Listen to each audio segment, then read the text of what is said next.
when he was called out a couple of months back, pertaining to why the likes of as I said, Jonathan Russell wasn't being called to the national team. He gave his reasons, right? And to me, it seemed that if he had moved on from that particular reason, but he segued and he's gone back to basically proving that you're not a man of your words. It's one rule for one and another rule for a next man. And it does make me wonder a little bit more about what Baldpree discussed on his live stream last night pertaining to the young Chelsea man, Dujuan whispered.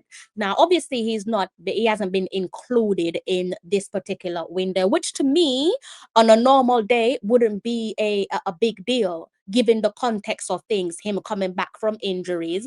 But again, for this particular World Cup cycle and the preparation beforehand, players have been included in the team who are clubless, bench warming, and are struggling for minutes at their respective clubs. So, my question to the lads on screen and the guys there in the comments section, I need you guys to tidy up this one for me pertaining to what we saw over on Instagram there from his agent there, Craig Butler. What do you make of, now that you've had a few days to digest, or a day to digest what Craig Butler said? What do you make of the post there from Craig Butler? Yeah. So again, it come back to setting the precedents and the precedents that has been set. So it's like opening the door for certain criticism. And initially, you want to say that the timing isn't great about his own player, But the mere fact that the door is open for these things to happen, that is why you get an agent coming out and defending his player as how he is. Because the scenarios are not ideal, but again, the inconsistencies with not understanding exactly what are the criteria for being selected, it leaves everybody the door open. Anybody can make them own assumptions, fling them own players in the hat, fling them own a self in the hat. Right now, Crystal, if me that play ball and me that one forward, I'm telling you, I'll be flinging my name in the hat right now to say that I think I deserve a call. So it's about the precedent that has been set, and I'm telling you, it's very dangerous.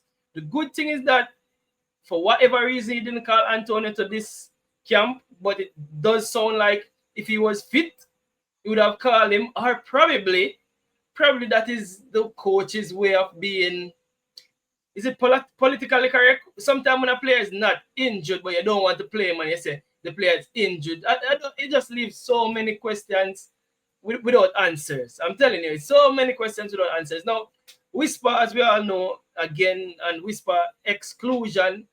We don't know how long it will last for, but the timing is not right, in my opinion, for whisper. I just think say whisper need for wait the next month. But again, him agent I got throw him in the hat because the fact that other players are being called up and there's no merit there. So you talk about what's the word, meritocracy.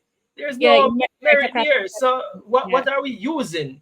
What are we using? So it just begs for anybody to throw them player name in the hat. Any agent right now you got hear all the agents them. Trivante agent, who's Trivante agent? Him so throw him name in the hat. I'm betting you. betting any money. But can you blame them though? You can't blame them because there's no clear way of doing things as it relates to what system do you turn to when you're giving these players the call up. So people, as I said, can call Craig Butler a madman, but at the end of the day, his argument holds water. I'm afraid his argument holds water. Like, how you can't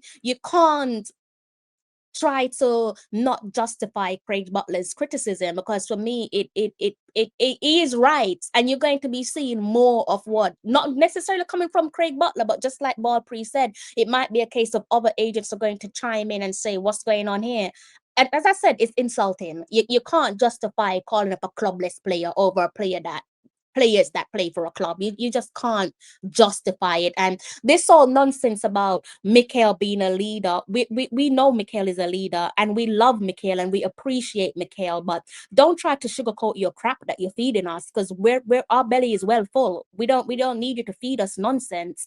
At the end of the day, if we're talking about, just like you said, we have leaders in that squad. What does that say to the team? The fact that I need to go and call up a clubless player because I need leaders in the team. So that means that the squad lack leadership. Then, to a degree, the squad lacks leadership. And if you look at across the board, you've got the best leader between the sticks, that be it Andre Blake. In defense, when he does start, and pending that he's available, you've got the vice captain, who's also a natural leader. And up top, if he is playing, or even if he's on the bench, you have Shamar Nicholson, who is also a leader. So what is it that Mikel can do that the likes of Boza can't do, Damien can't do, and Blakey can't do? And there's other leaders in the squad as well. That's just to name a few. So what is it that he can do that the others can't do? So I'm gonna play a bit of devil's advocate here. So to be fair to Mikel Antonio, none of those other players have, I think, over 10 years experience playing in the Premier League. So him have say him have the most experience, and that is the truth. Him have the most experience as a centre forward as well, playing in the Premier League for so much years at a high level. I don't want to undermine that, to think that it's because you have other leaders. Yes, you have other leaders, but who comes with that Premier League level experience, especially when Ethan Pinnock is not there, and even Ethan Pinnock don't have the level of experience that Mikel Antonio have. Now, the balance is carrying the player just for experience and not about the footballing ability. And again, I'm telling you, this coach believe in Mikel Antonio's ability until Mikel Antonio's legs fall off. This coach believe in him ability, but we don't how many years of experience Steve McClaren have in coaching? Over 3 decades, right? Yeah, and he said he still need assistant. So yeah. So yeah, he still need assistance. So, here it goes. But I mean, you drop Boza, Rima Jesus, because not on farm, not getting the minutes that he deserves. And he said he needs to go find himself, some minutes on the pitch and regain back his farm. Did Boza regain back his farm? Not real so. But he got integrated back into the team because of what they said. I guess I know for sure, this statistics is coming from Mr. Preston. He's the best goal scorer that we have available against Caribbean opposition team. You understand? So that stats right there is coming from Mr. Preston. So that is the reason why Boza is in the team. But for the Craig Butler that I say, yo, some man is like unwanted stepsister and all of them thing there, I get Butler. Butler have all rights to come out and say whatever you want to say. You know why, King? Because the squad don't just speak on merit. It's because of feelings and trust. You understand? And probably personal business as well. Because personal business in the JFF, man and man run full cup together, whatever, wait one name. You understand? So we want to put the business aside and personal feelings. Yes, coach going to pick players that we trust, but it has to go a far way than that, bro, of just picking a player because his name is Mikel Antonio. Do you understand? So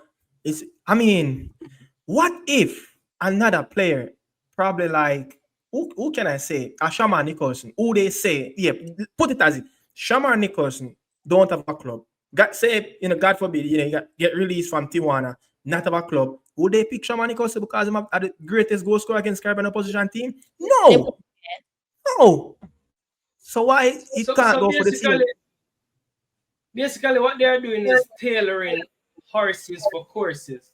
So, all right, so Shamar might not have had the statistics to have made it back in the team based on merit of goal scoring, but he have the statistics of being the one that have most goals against Caribbean. So it's pretty much, all right, I'm going to pick this player, and I'm going to find a reason why I'm going to pick this player. Hold on. I'm going to leave this player out, and I'm going to find a reason why I'm going to leave this player out. It's simple enough. I'm going to leave out Nicaragua Media because him head too big this time, and I don't want a big head boy in my squad this time around. It's pretty much something like that. So you have to find ways of in a reason, because they know that people are going to ask. So it's simple. Yo, I'm going to pick that squad. I'm going to have that 26 year. Them player left out.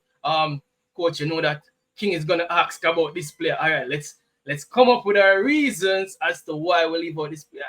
I guess what we can say, I think